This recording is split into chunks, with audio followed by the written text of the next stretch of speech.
In my 20s, my best month, I made £141,079, but in my worst month, I lost £34,703. So I'm no Iman Gardzi making $24 million by the age of 22, but I pretty much spent my 20s making, by most standards, a lot of money and also losing a lot of money.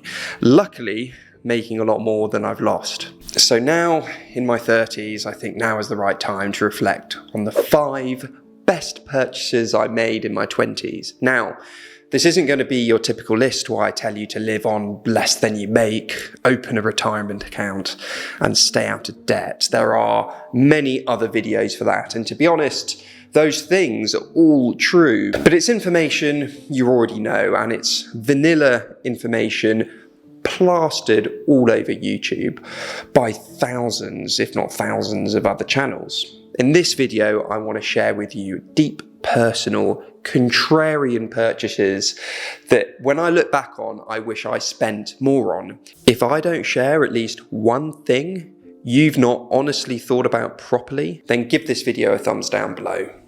But I am confident you're going to find this interesting. Let's get into it. Number 1, my blank quality notebook and pen. All the people I employ, when they reach their first year anniversary with me, I buy them this lovely pen. And I get their name engraved on the side and present it to them as a gift for choosing to work in my businesses over the year. For their second anniversary, I buy them this quality leather-bound blank notebook. Again, I get their initials engraved, on the front here, as you can see, and I have the exact same pen and book myself. The reason I do that is because of how valuable I find these in my life, and my hope is by sharing that value with them, like I'm sharing with you now, it's going to help them achieve more in their lives as it's helped me. In fact, this original pen I have is a pen I was presented by my mentor in my early 20s. If you're listening, Phil, thank you for this. So why am I going on about these two things? Because if you don't have a quality pen and notebook that doesn't make you feel super special when you're writing your thoughts, you need to pause this video now and order them. It can't just be a crappy ring binder and a biro. It's got to be a pen and notebook.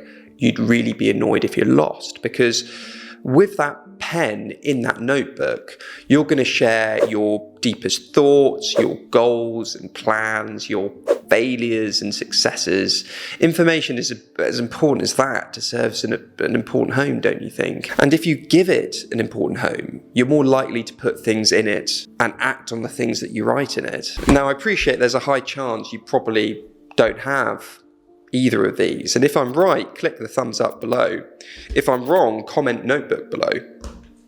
But if you don't, research has shown if you write down goals, you are 42% more likely to achieve them. Why? Because it offers you clarity, accountability, and helps you remember them. Number 2, my coach. Now, name me one professional athlete that does not have a coach. Take a moment to think about that. Try and name one. Do you think Tom Brady would sit here and say that he would achieve what he has in his life without a coach? Do you think Michael Jordan would claim the same? I don't care what professional athlete, what sport, highly paid or poorly paid, pretty much all of them will have coaches. Why? Because unsurprisingly, it helps people reach their goals. They are in your corner, giving you specialized attention, support, and feedback to help you get better. If you've ever had a coach, you will 100% understand where I'm coming from on this. But more importantly than that, I don't hear people use this definition for coaching often. They are covering your blind side.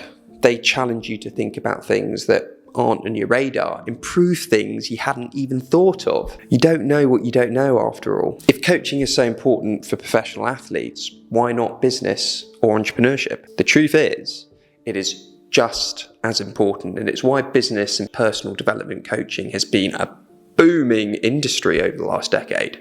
I personally speak with my business coach every 2 weeks, and I've even completed a year of Tony Robbins coaching sessions with his team. For me, Investing in my coaching is non-negotiable. But before you say, I can't afford 20 grand for a Tony Robbins coaching course, I couldn't afford it to begin with either.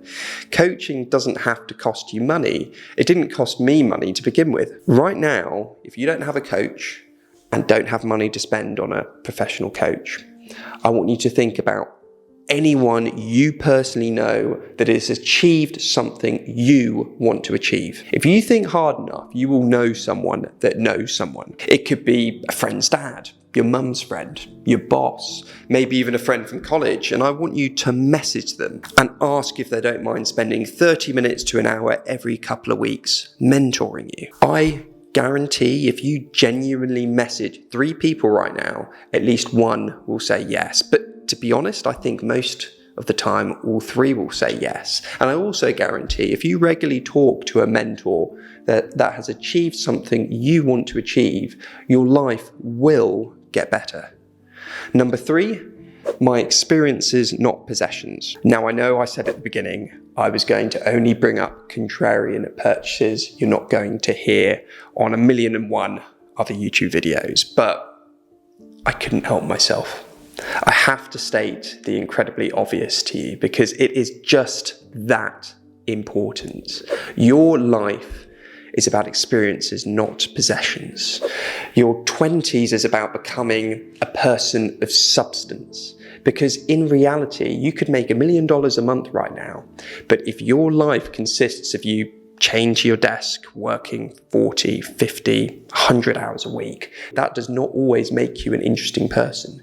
We've all met those people that all they do is talk about work because they literally have nothing else to talk about. And I'm going to be honest, I was one of those people at times in my 20s. All I did was work to make lots of money. And then because my whole focus was work and nothing else, I just didn't have anything else to talk about. I'd want people to ask me about what I did for work because I'd want to talk about work. Because that's all I did, that didn't make me interesting. And the possessions that way of life paid for didn't make me interesting either. It wasn't until I focused on broadening my experiences beyond making money that I not only got happier, but became a more interesting person to spend time with. I read every day, I invest time to explore and travel because opening my mind to a world beyond the hustle actually helps me become a more interesting person and a better leader and entrepreneur, which ironically has probably helped me make way more money later in life. Now, number 4, my wife. Now, to be clear, I did not purchase my wife, but who you spend your life with will be the most important decision you'll make in your life. And the crazy thing about it, it's not a financial decision. Warren Buffett, the billionaire investor, reflects on 2 turning points in his life. The first was the day he was born, and the other was the day he met his wife, Susie. He said, you want to associate with people who are the kind of person you'd like to be. You'll move in that direction, he said. And he also said the most important person by far is, in that respect, is your spouse. I can't overemphasize how important that is. I personally couldn't agree more with Warren. And right now there's a 62% chance you will be married or will have met your spouse in your 20s. Spending your life with the right person will either enable you to achieve your aspirations or sabotage it. Treat it as a life or death decision because it is that important.